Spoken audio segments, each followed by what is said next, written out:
Welcome, everybody. Appreciate your time today. Looking forward to the conversation while we talk about the true cost of Microsoft in 2026. Licensing, we're all familiar with, support, and optimization. Wanted to do a few housekeeping items for everybody. For one, we will pop up some polls along the way. Please make sure you answer those polls. We'll get started with one just about the World Cup. Obviously, we all see it going on today. So I'd ask, you know, how much have you actually been watching the World Cup?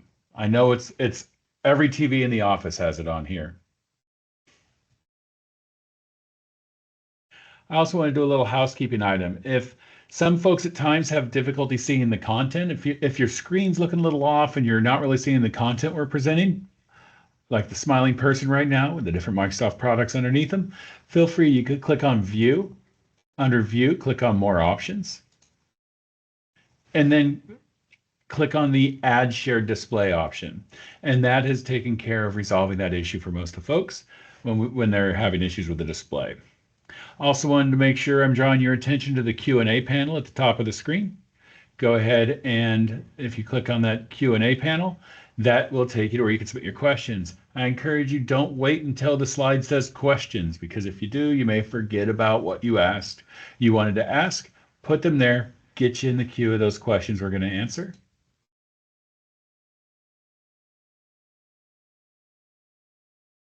And so let's get started. I know we have a packed house. I want to be respectful of your time. So what are we going to be talking about today? Today, we're going to start out with the Microsoft cost reality in 2026. We're going to follow that with some strategies around waste, renewals, optimizations. We're going to talk about support beyond the ticket. Obviously, a big part of this conversation today is to talk about support, security, AI, and readiness, and how our support program works into that. And then the new operating model. Some of you are more familiar than others. Maybe you're a current CSS customer of Trusted Text. There's some changes we're going to make so we can drive more value for you. So we want to make sure we made that available. So who's going to be talking to you today? Well, myself, I'll start with. I'm Heath Madison. I'm a Senior Director of Professional Services. I have over 30 years of background in IT, and over 20 of that, well over 20 at this point, has been in consulting, building consulting organizations, including support. So really excited to talk to you today, but I have some people much more familiar with our programs than myself. So I've started with Jason Liu. Thanks, Heath. So my name is Jason. I help create and continue to develop the program and make sure that the improvements only help organizations like yourself who want to make sure they can navigate everything Microsoft related. And I'll hand it off over to Tim. Awesome. Thank you, Jason. So my name is Tim Wersinger. I am one of the customer success managers specifically aligned to the certified support program. So while I'll be diving deeper into my role a little bit later on in the presentation, I work hand in hand with our CSS customers to make sure that they're getting the most value out of all the entitlements available to them.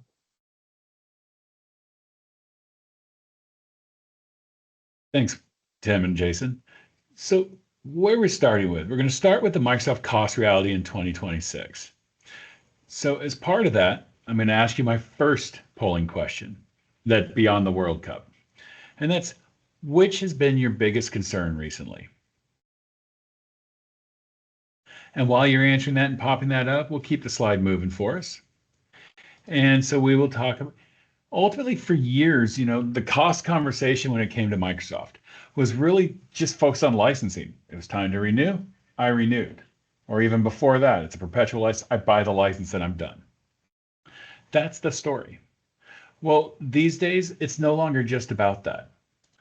These days, every Microsoft investment on licensing sits on top of another investment, right? Do we have our compliance and protection controls from a security standpoint?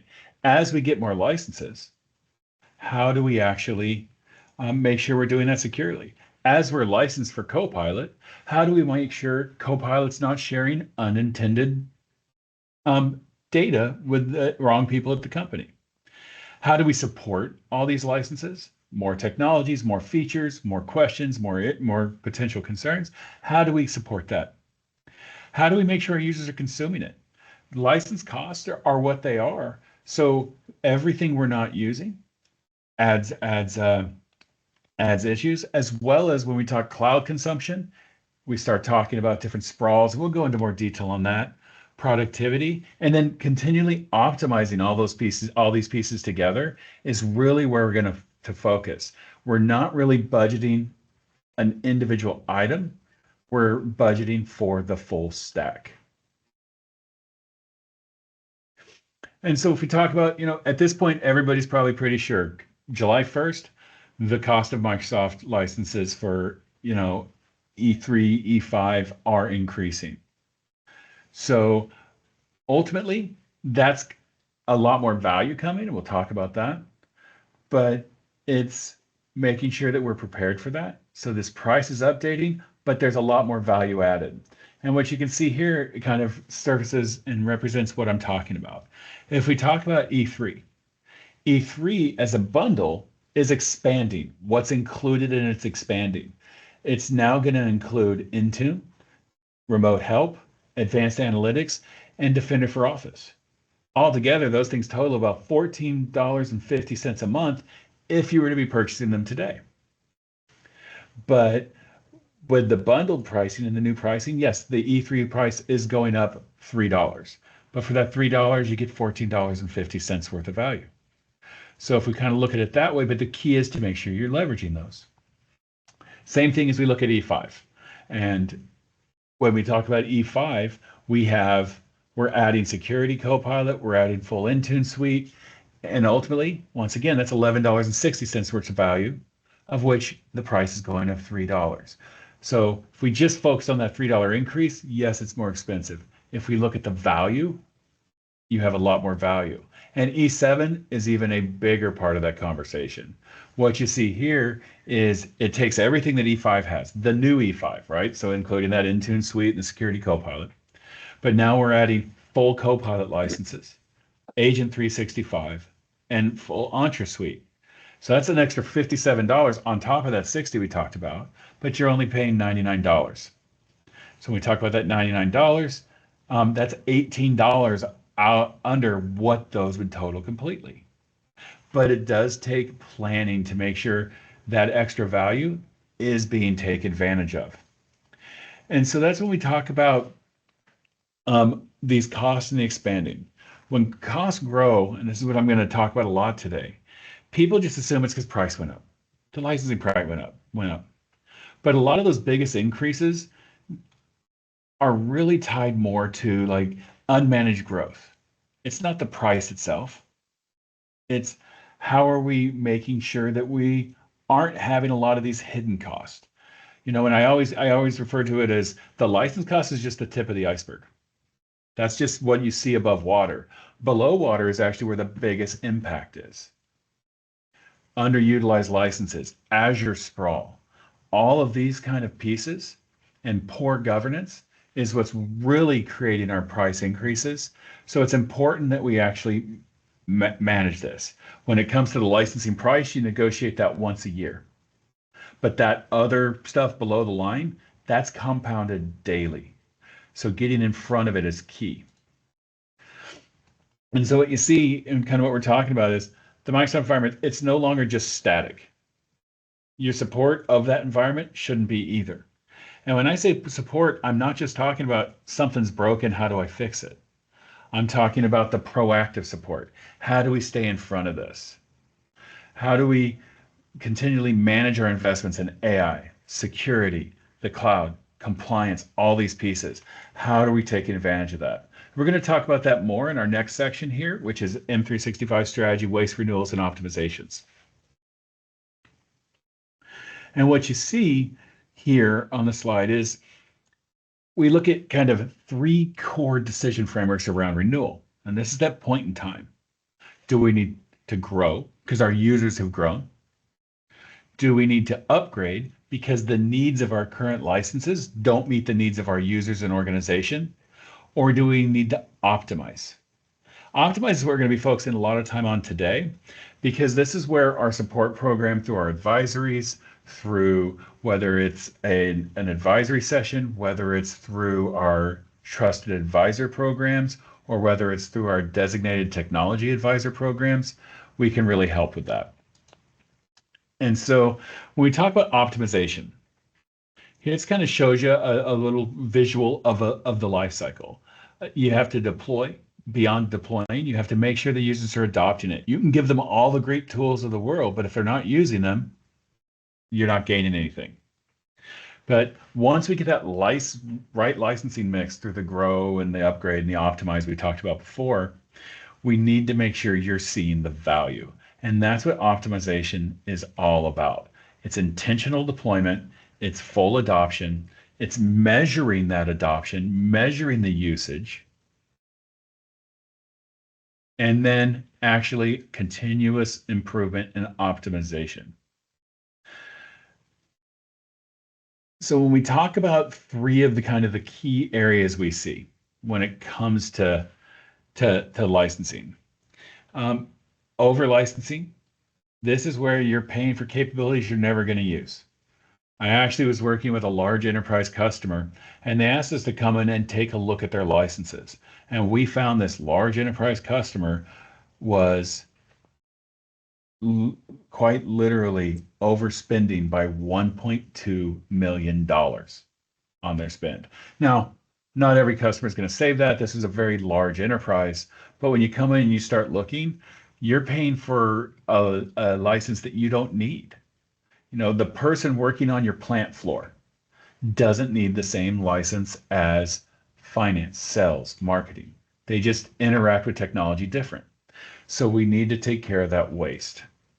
And what happens is when people just automatically click on the renewal, they carry this waste forward for another year. Under licensing, if we look at the next, we can go, thank you. There are actually things they need from a security and compliance control. You know, if we look at HR, we need to make sure they have some kind of auto classification of data in there. But if you don't have Purview included in your license SKU, you don't have it. And that's where it kind of ties hand in hand with misaligned licenses. Both of these do. Make sure you have the right license for the right person, for the right function. And we do offer our licensing consultation. And so when we look at licensing consultation, what you see is you'll walk away with where your opportunities are for cost optimization. How do you align with your security goals, making sure we've segmented out your users into what makes sense for them. Everything from AI readiness planning, what your future state roadmap looks like. And you can take this and quite frankly, you can deliver this completely in-house. We have services to actually help you take advantage of that if you want, or at least to offset part of that, or provide strategic leadership and guidance. That's where our consulting advisories come in, or our technology advisors come in. But this is a way that, you know, we're happy to help. But enough about licensing. I know we talk about licensing a lot. I want to really get us moving beyond the licensing and actually talk about what that support means beyond the ticket. Jason, take it away. Thanks, Heath. It's really a starting point on the licensing and really how do we get past that into what that means for your organization. But before we even get into that, really what we want to find out is, you know, what even changes really do happen, because as some of you may know, you know, Microsoft has gone through a lot of changes throughout the years.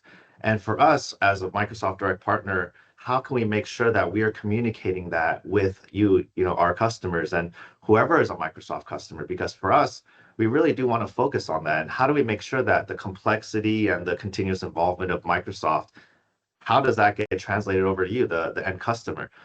And how do we help you guys understand the shift in focus that Microsoft has and really what differences they are making? Because so many things are happening at a large scale that perhaps, you know, sometimes all that doesn't always get communicated, or, you know, you or your organization is just so busy, you know, heads down doing what you guys need to do to make sure you guys are getting towards your outcomes. And so for us, the burden of making sure that not just the licensing, but the support aspect of it, how are we making sure that this piece of it is going to be something that you guys understand? And if Microsoft is relying on more partners like ourselves, we need to make sure that partners like ourselves have that type of communication, that type of collaboration with you. And how do we make sure that we continue to have different demand or different understandings and how to help you guys get different initiatives and so on and so forth that will help align with what Microsoft is doing, whether it's within AI, whether it's within the differences and all the different products that they're coming out with, like the bundles that Keith was mentioning earlier, with the much more additional things that come into the E3,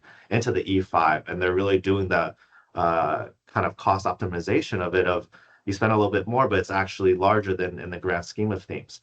And so all these different things help rely on the partner network. And then that's kind of where it is trusted tech come into, right? And all the different things that have come in from the different designations that they may have had. And so one of the things that I'm really proud to be able to say is that, as Microsoft relies on partners like ourselves, we ourselves have also just got the solution support solution designation. And so what that looks like as we move forward is, what that really means is we were one of the first customers that Microsoft came to have this solution designation.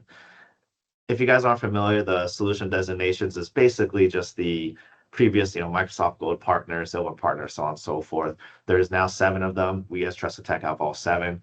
And all this really means is that with Microsoft, they saw the amount that we were doing, what we were doing with our, not just, providing licensing, but with support and services for our customers. And they reached out to us to make sure that we could be part of that pilot to be one of the first organizations that get this, right? As they kind of determine how they can continue to rely on the partner network.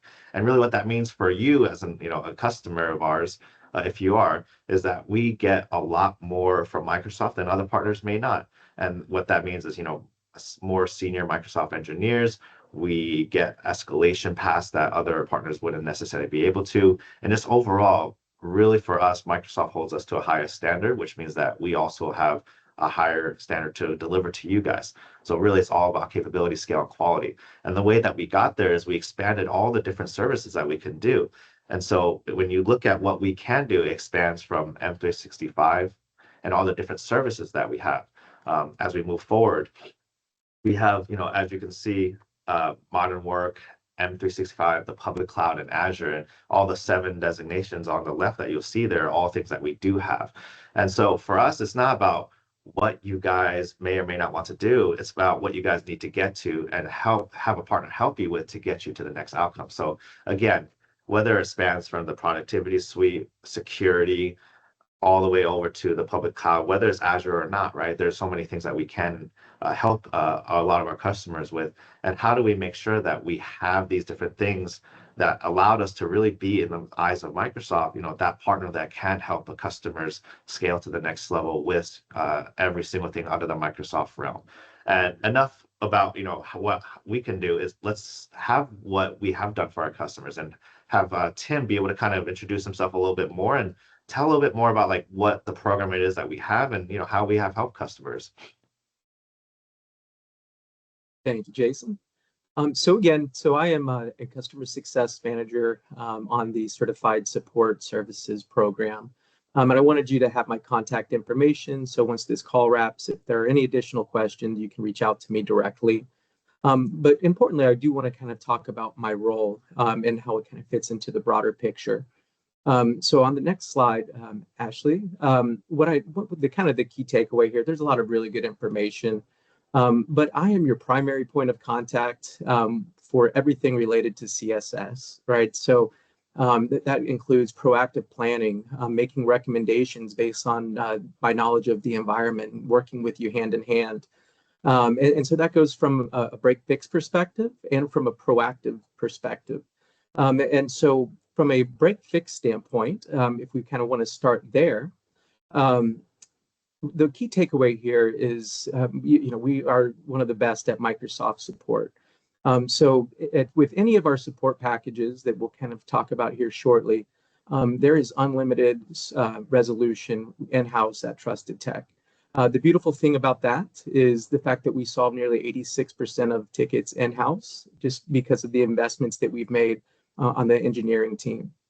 For those scenarios where we do need to get to Microsoft, we have the ability to do that through our Premier Support for Partner contract. And so, that includes not just Microsoft escalations for, something that might be a back end or bug or something that the product group needs to look at, but we also have the ability for high severity incidents to escalate to a severity A. And we have an entire account team that backs us. So whether that's our customer success account manager on that side or the incident management team, we have them to lean on. And this isn't just specific to cloud technologies. We also have the ability to to work on on-prem and hybrid support cases with you as well. And so if we want to take a look at the proactive side, so we really kind of break it down into to three key areas. And so one is the consulting session. So this is really more strategic conversations. You want to see what we're hearing in the within our customer base. Sometimes it's just a sanity check. We're getting ready to do a migration before we go live, or have we checked all the right boxes? Then we have the professional services, which is much more of a white glove, hands-on keyboard, project-based experience. So, we can help out with deployments, implementations, assessments. Then we'll kind of dive into what that looks like a little bit later on as well. And then we also have what's called the Designated Technology Advisor, or DTA, who acts as an extension of your team. They truly learn your environment, and they're working with you hand in hand to achieve your business goals. Along with that, so some of the support programs come with Microsoft-led proactive credits. So if you're familiar with WRAPs or Workshop Pluses, we have the ability to deliver those for you. And then the M365 tenant assessment, that's a really big one, which is why we'll dive into that a little bit here in just a moment. So kind of going just to the consulting sessions. So I don't want to make it seem like this is a comprehensive list, but this is just where I'm seeing the consultations going within my client base, kind of trending as of recently. There's a lot in here, right? But some of the key ones, anything security related, especially on the M365 side of the house, has been huge conversations we've had, as well as Copilot for M365. So, adoption strategies and making sure that your organization is going about it the correct way. And before I move on, Heath, is there anything else that you wanted to touch on here? No, I think this is all great information, and these are very common. Obviously, my team is working with Tim to get these delivered. And what I always encourage our customers for, the consulting topics are a great way for just getting that outside perspective. Everybody at our customer organizations is very smart. They've worked on the technology at their organization for in some instances, decades. But when it comes to that outside perspective, we interact with a lot of customers. So we can really bring that. We do that research so you don't have to. Thank you, sir. All right, so let's take a quick look at some of the different offerings, right? So we have a little bit of something for everybody within the different flavors of the CSS packages. So, from essential work, which may be, small, medium businesses, all the way up to the enterprise level organizations. So I know I kind of broke it down earlier between reactive and proactive, but just to give you an idea of what's really included. So as I mentioned, in-house resolution. So any ticket that we solve for here at Trusted Tech is 100% included with your support program. Again, we do have the ability to get to Microsoft when needed, and at a high severity level if needed. Proactive, we talked about those consulting sessions. So it changes a little bit, with our essentials having 15 hours, our standard having 30 hours, and then the two larger, the commercial and enterprise, having the designated technology advisor that would be aligned with your organization, which Jason's going to dive into more in depth here coming up shortly. You also have professional service credits, an allowance that's included with it. So when we talked about assessments and projects and things like that, where you really want us to be hands-on keyboard and delivering at a high level for you, you have credits to go towards any project work that is to come up. And I think that's all I wanted to touch on here. So Heath, I'll pass it to you. Of course. The one thing I'd like to add there on that last slide too is that's our bundled pricing. Much like Microsoft, you get to benefit from the idea of bundling. But this is the base. So if we look at commercial, but you decide, I have a bunch of key initiatives and I actually want 200 hours of DTA, you still get to carry that discount that goes into those 50 hours forward. So you can actually set that number above that. This is just the baseline. So we still can customize these packages to meet your specific needs. And so we're always happy to talk more. In fact, a lot of our customers add professional services credit to their package because they know they have some key initiatives and they like the idea of getting to pay for that in a monthly basis, which is rather than having to pay that money all at once. So they'll increase the professional services credit. So reach out, talk to us, and we're going to walk you through that. But one of the key areas, and one of the things we saw when we talked about the licensing was a lot of the new bundled features that are included with these Microsoft licenses are around security and AI. So I'd like to hand it back over to Tim. So he's going to talk to you about how we help make you ready to take advantage of that. Perfect. Thank you, sir. So, really the thing to point out here is that security gaps don't just stay technical. They can truly become business costs and escalate.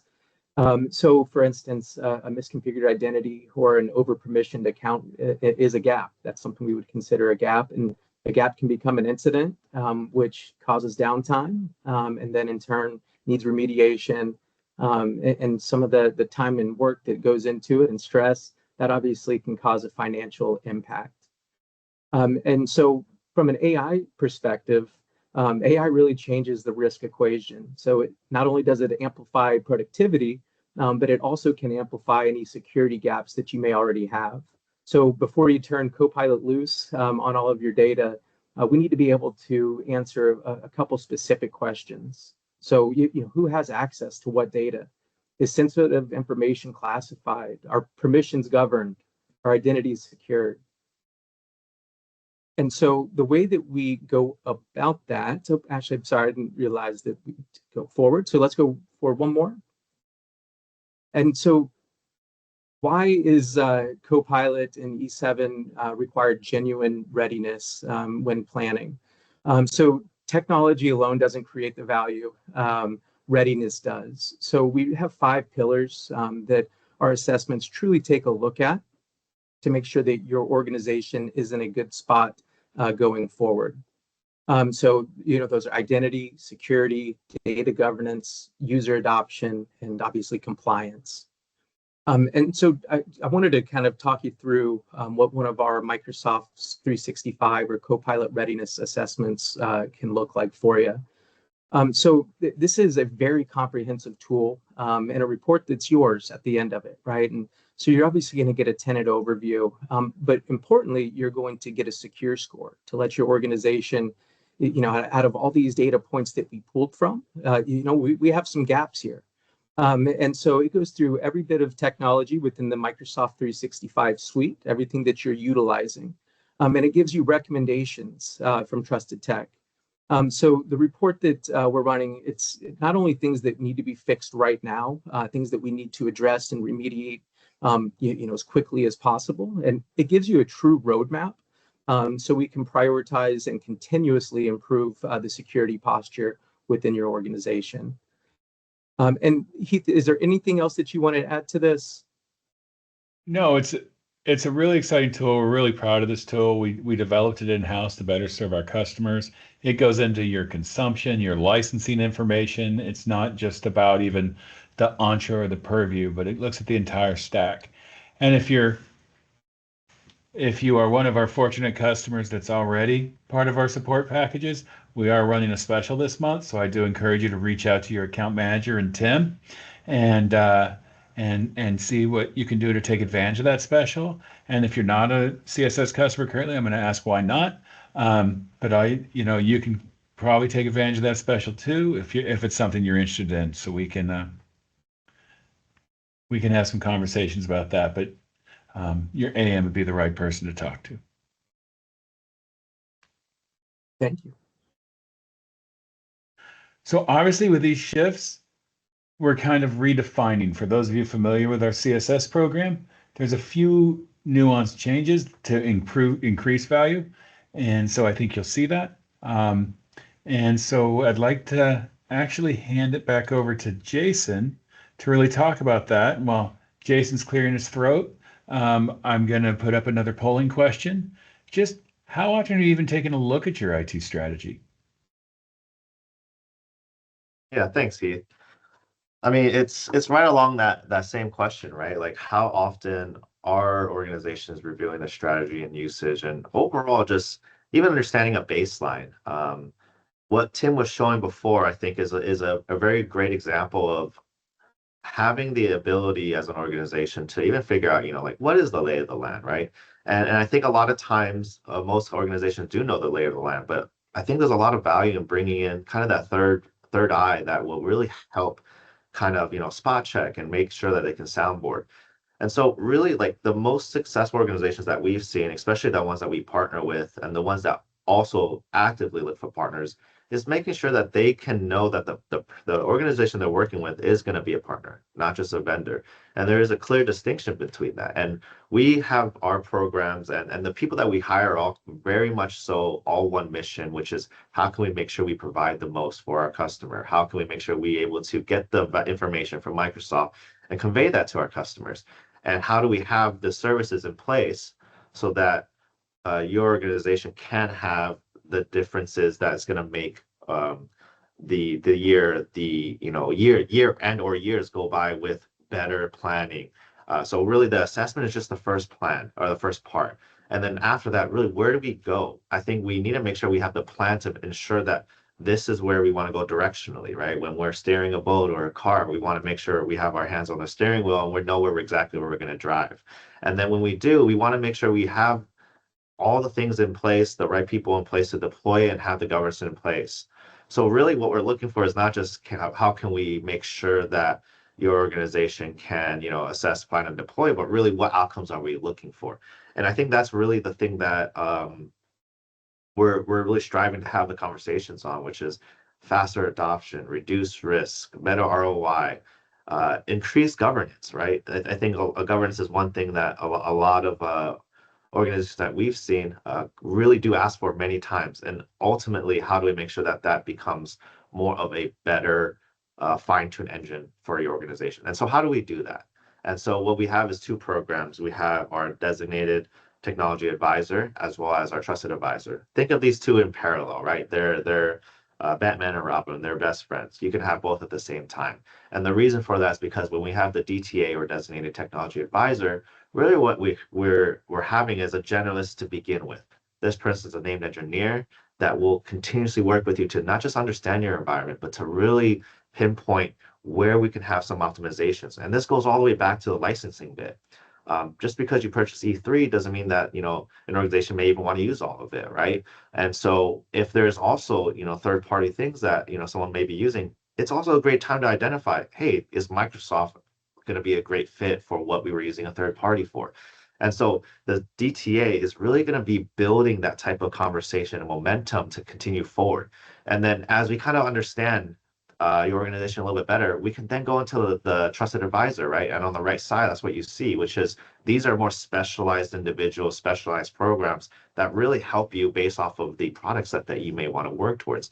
If you have Azure in your environment and you want to make sure you're not just cutting costs or optimizing it, but also making sure that you're growing it with scale in mind, this is going to be the program and the offering that really helps you get there. And so we make sure that it plans, seamlessly and flows seamlessly because we want to make sure that you have the best understanding of your environment. And then we also have the way to make sure that we plan together for your environment. So again, you can run parallel and they'll have their own deliverables. One being really the DTA being, again, the generalist and the TA being the specialist. And as we move along too, what does the DTA do a little bit more into granular detail, right? So really, again, it's somebody who is going to be on every ticket that you open with us. They're going to be part of it. Doesn't mean they're going to be resolving that ticket for you, right? We're going to have our support engineers that are specialized in that, who do reactive day in, day out.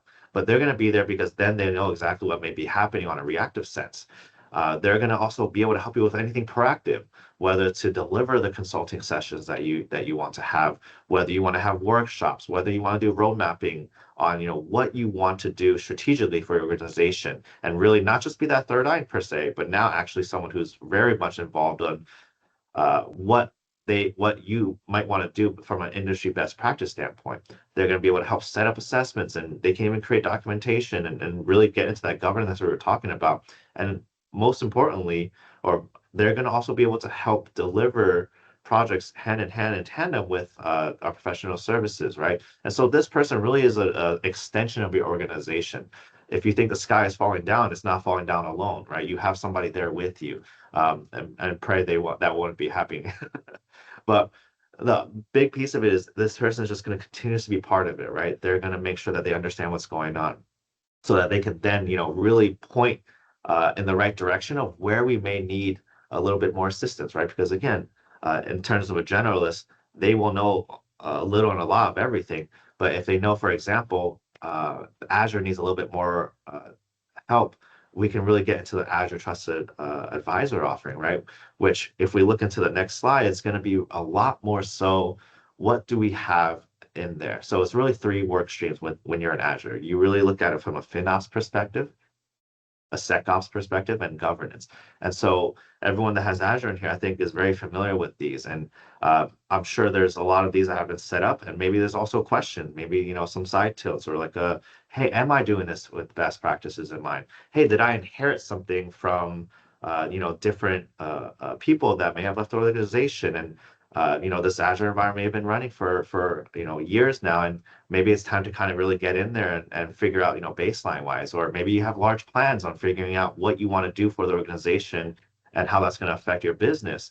And also, I mean, security is top of mind for everybody for the last couple of years, and it's going to continue to do so at scale. So how can we make sure that, we're building together what needs to be in the best state and position so that you and your organization can feel not just comfortable, but confident that what you have is there.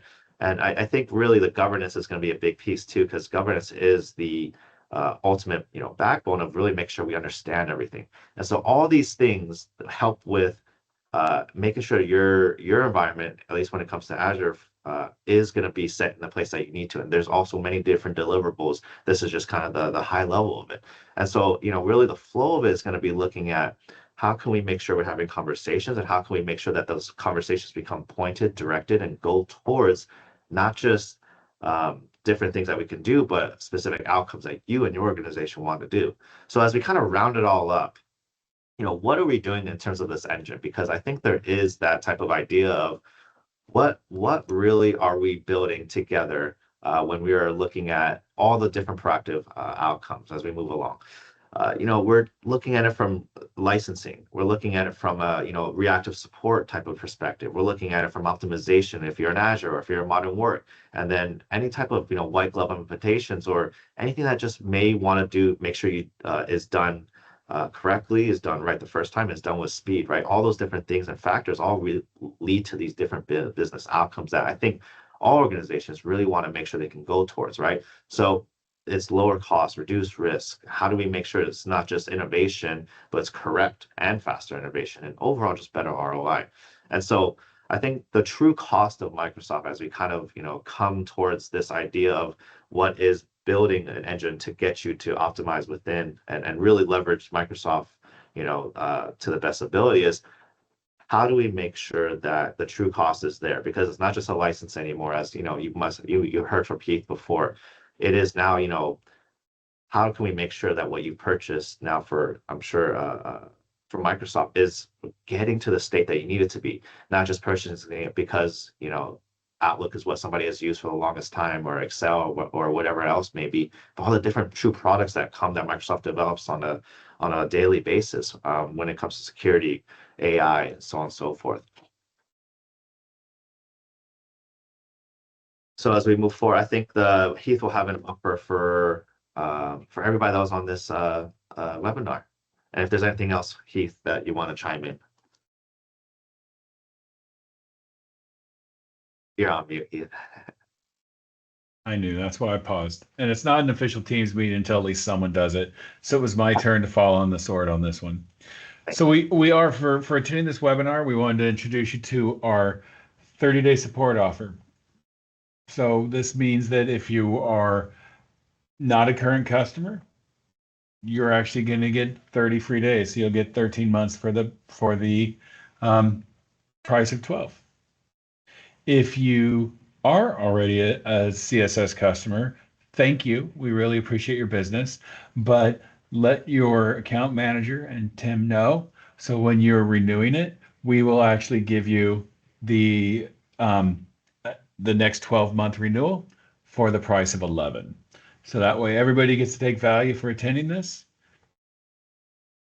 And we're really excited about this. So how do you get that? How do you get that offer? See a button on your screen. says sign up now. If you click on there, what you'll get to, you'll be brought to our certified support page. If you scroll down, you're going to see a link that says unlock your free 30 days now. Click on that. And so that's how you get to that one. Hopefully there's no questions there. But speaking of questions, we do have some questions. We'll leave this up so you don't lose access to that button to make things simpler. First question I see is, do we receive any sort of free consulting if we have a standard or platinum support contract? So based on you using the word platinum, I'm assuming you're an existing CSS customer. And so I'm excited to see that. Thank you for your business. The short answer is typically yes. All of our support contracts tend to include some level of advisory or pro-serve credit or something along those lines. I'd encourage you to reach out to your account manager and Tim. I'm going to be saying that a lot. I know I have Tim's name I can use, but you can reach out to your account manager and they can have those conversations with you, because what we'll do is see what you still have available that hasn't been used yet. We track those entitlements for any of those pieces, so we know, hey, this is here. We're happy to jump on a phone call and have those conversations. That's the way to kind of get started there. Hopefully that answered your question. The other question I see here is, what is the cost of the M365 assessment? That is, I was going to say that's the $1 million question, but it's not $1 million. But it really depends. It's going to depend. If you remembered on the CSS slides, for instance, we talked about professional services discounts based on tier.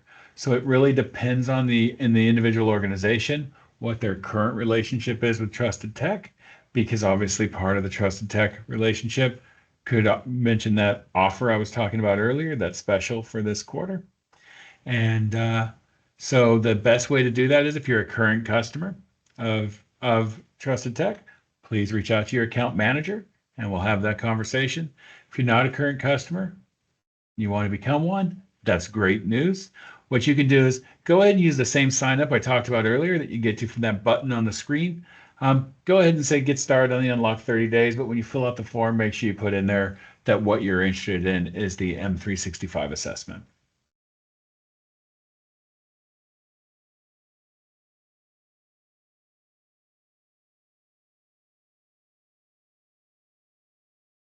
All righty, I do have another question here. How can Trusted Tech manage a transition if I'm already in the middle of another support contract? Jason or Tim, do you want to answer that one? Sure thing. Yeah, so if you're in the middle of another support contract, really what we do is we make sure we understand exactly what you're using in the current support contract, and then we make sure that we have at least a plan to have no gaps between the transition. So if you're using, for example, a different plan, whether it's with Microsoft or a third party with your support, we make sure that we understand what tickets are currently open. We understand what tickets that you have open in the past. That way we can plan to have what we need, what you may need into the contract, right? Again, like, we are really much customer-centric focus. We're not here to just sell you something because it's going to make money. It's really more of, if you open few tickets, there's no reason to oversell you too many tickets, right?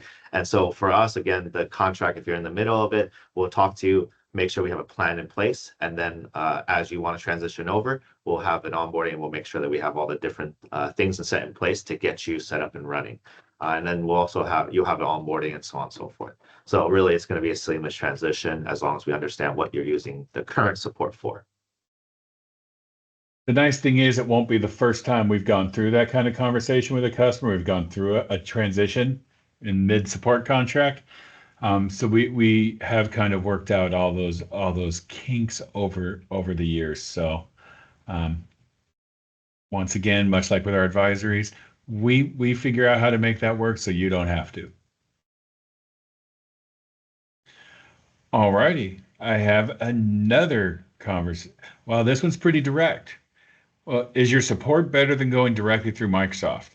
What's the difference between your support and Microsoft Unified?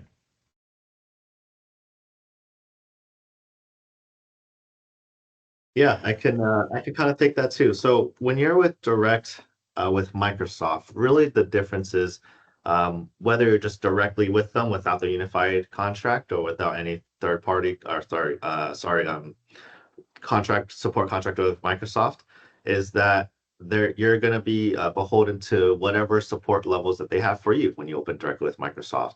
And if you're not paying for Microsoft, it's for support, then clearly the experience is going to be reflective of that. And so for us, as you move over, if when we have a customer come to us, we, like Tim said, have unlimited in-house resolution for those tickets, and we have our own cherry-picked engineers that we make sure are well tenured in their specializations and their careers. And so there's that aspect of it. And then when we have Unified, the difference from that is, well, there isn't much. Unified has their contract, and then for us, we have what's called Premier Support for Partners contract. And really, what that means is it's essentially the same engineers, it's the same types of escalation paths that we can get. Anything that is purchased within Unified can also be, we can also procure for the organizations. So really, it's more of a, what is a organization really looking for when they're looking at Unified, and what are they looking for when it comes to working with a third party that has a direct contract with Microsoft, like we do. Because we're at this point, really, it's going to be a additional force that we help our customers push along any type of reactive cases, and we'd get a lot of them, especially the ones that are those business critical ones. It's a lot more times for us able to push it faster than some customers have experienced with Unified, only because we're the ones also pushing alongside for you, because we do the end-to-end ticket management when you do work with us from the support perspective. So really, to take it away, or in other words, uh, Unified really is the Microsoft version of it. We have everything that Microsoft you'd also be able to procure. Anything else you think you want to add to that, Heath or Tim? No, the one thing I always like to add is, we've all had anybody that's worked and contacted Microsoft for support knows that it's not always the experience you think you deserve. There's internal systems and hurdles that you have to kind of navigate. And in all fairness, most of your support you get even from Unified is still a third party, because they are using third party organizations to deliver it.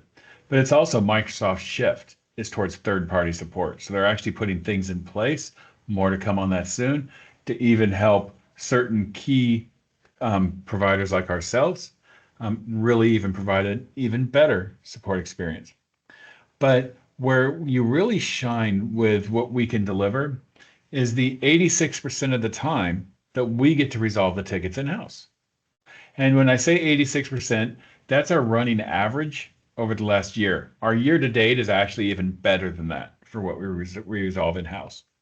But this way, there's full control and full partnership with us and you on that 86+% of the time to really get you resolved. We have a vested interest. We're not going to bounce you around from partner organization to partner organization. We're going to get you resolved. The rest of those times are those things that I don't care who the organization is. If it's not Microsoft, you can't do. That's when you look at things like back-end data center issues. Microsoft does not give us or any other support provider access to the back-end data centers for Azure, for instance. But that's what those escalations are for. And that's where those levers that Jason brought up that we have that we can pull help get you supported faster. That 86+% of the time when we're resolving it in-house, I think is where you'll really see the experience improve.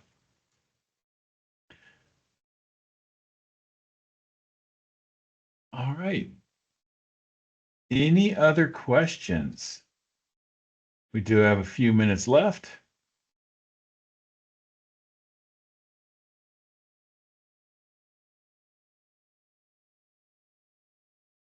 Oh, we just had another question come in. It's asking about our trusted tech support tiers. It asks which one includes customer advisory sessions. That slide was a lot of slides to go, and it's a pretty heavy matrix. So just to kind of summarize back on that. Ultimately, from any paid tier, which is essentials through enterprise, All of those have some level of advisory. The essential and standard tiers come with 15 and 30 hours respectively in part of the bundle. You can always add more if you want. And that's those questions where you just need to bounce something off of someone. I had a conversation with someone a couple weeks ago, just wanted to ask some questions about PKI. I like to occasionally roll up my sleeves and have those conversations myself, so I took that call. But then once you get to the commercial enterprise tiers, that's where it becomes the designated technology advisor. They're there to continue to advise you, but it's much more same person, named person brought in that gets to know you as your environment.